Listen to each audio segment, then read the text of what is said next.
Hello, my name is Angel Boudreau, and today I'll be presenting on the topic of workplace bullying. What exactly is workplace bullying?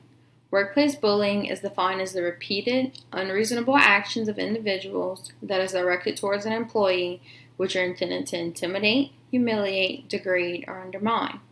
This creates a risk to the health and safety of employees, and when employee health and safety are compromised, patient safety is also in jeopardy. So when workplace bullying is going on, it's not only affecting the employee that you're bullying, but it also affects the outcome for the patient. And in addition to this, workplace bullying can include verbal abuse, nonverbal abuse, or it can even be physical. 3 points that I'd like to bring out is inappropriate workplace behavior, such as workplace bullying, can negatively affect both patient safety and staff member satisfaction. The most effective type of interaction amongst multidisciplinary team members is meaningful communication.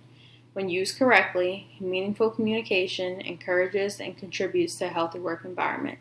So with this said, especially in healthcare, a lot of different people from different walks of life are working together. You have doctors, nurses, respiratory therapists, and we're all working together towards one goal. So it's very essential to communicate with one another, especially regarding the patients.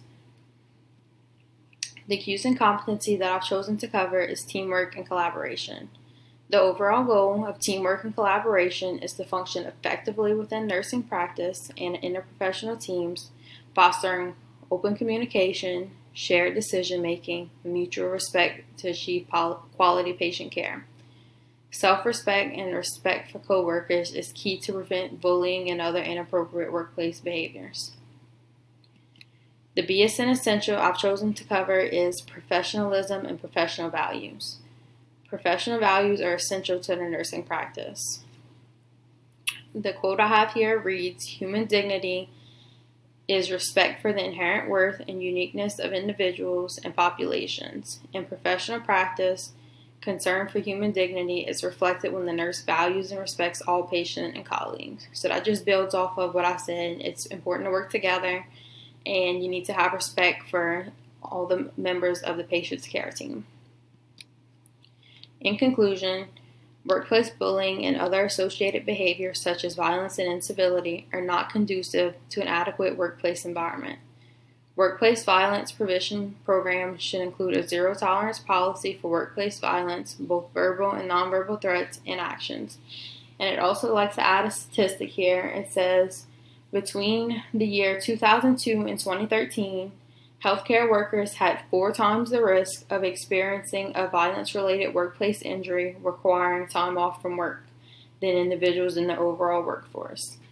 So it happens a lot more often than we think it does. And in addition to this statistic does not include trauma experienced from verbal and less severe physical abuse.